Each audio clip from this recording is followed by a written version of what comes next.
What's up, XDefiant fans? It is Preach as always. So today, XDefiant Twitter page put out this tweet.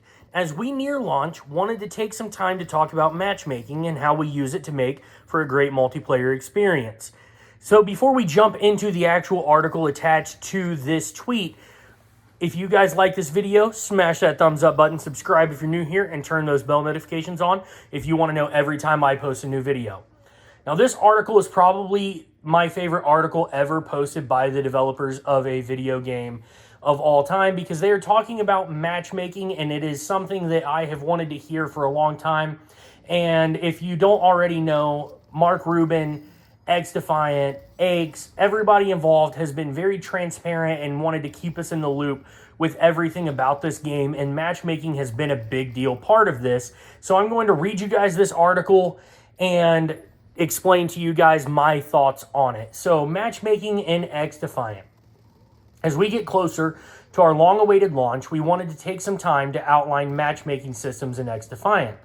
We know this is a hot topic in the FPS space, and in keeping with our commitment to transparency, we have put together some details for you.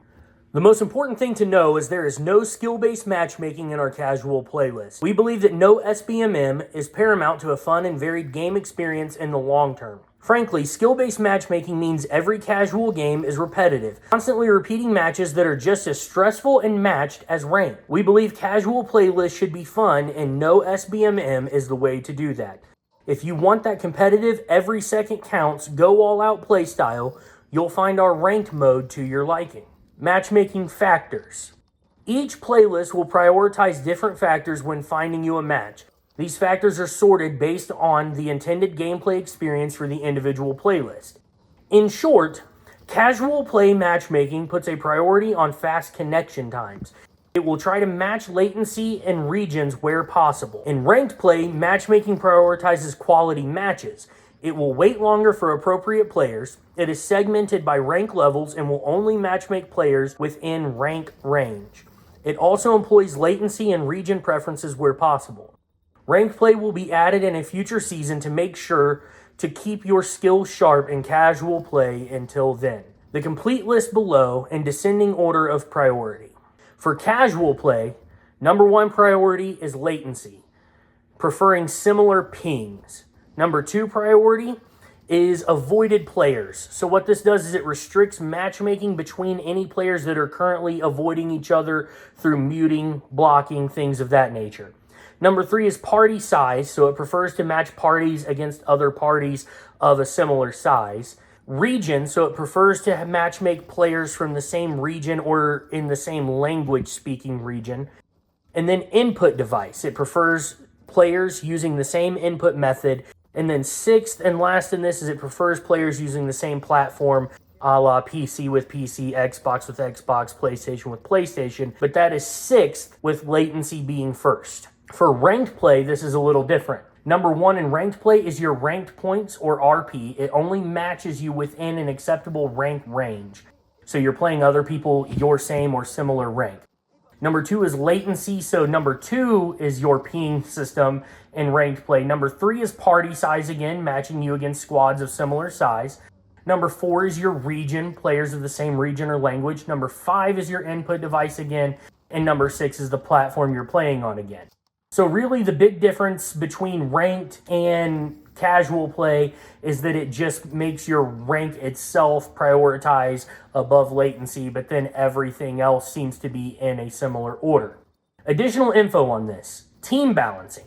Once a lobby is populated, teams are balanced based on a player's skill rating. The casual lobby does not use skill to determine who gets into the game, but once everyone shows up, it balances the teams for a fun match. I'm great with that. Input device lock.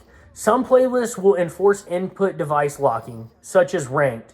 So when players start matchmaking, the input device they are using becomes locked in and cannot be switched without leaving the lobby. This is to prevent players from intentionally joining with the wrong input device to trick the matchmaker. So in other words, if you play on keyboard and mouse, you can't join on controller and then switch to keyboard and mouse. Or if you play on controller, you can't join on keyboard and mouse and then switch to controller trying to get yourself some sort of advantage.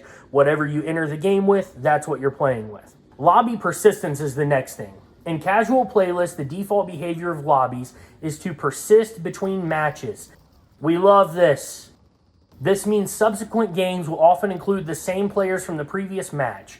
Teams, however, are shuffled each match. So you can stay with the same players and keep playing with the same players like you could in old school Call of Duties. And then the waiting queue. It is possible for players to queue for an open slot. If players join a party that is already in a full team, or if a player joins a specific lobby that is already full, it will put you in a queue and you'll wait till there's an available spot. So that is the article from Ubisoft, and I think it is great. The lack of SBMM in casual playlists is a huge deal, and they nailed the reasons why. And the fact that latency is the number one thing they are going for and pushing for how they party up and make matchmakings happen within the game to create your game is amazing. That means everybody ideally is going to have the best experience possible because you're going to be on a similar latency and ping to everybody else in your lobby. So that is going to be awesome. I am excited about this. I'm also excited about the ranked play, definitely going to play that.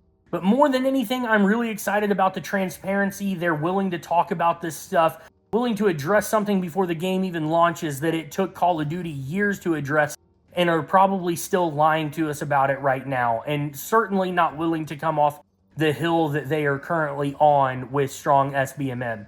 So thank you, XDefiant, for that. I cannot wait to play this game. It comes out 1 week from today. So if you guys are excited about it and you enjoyed this video, this update from Ubisoft, go ahead and smash that thumbs up button. Subscribe if you're new here, turn the bell notifications on, and I'll catch you guys in the next video.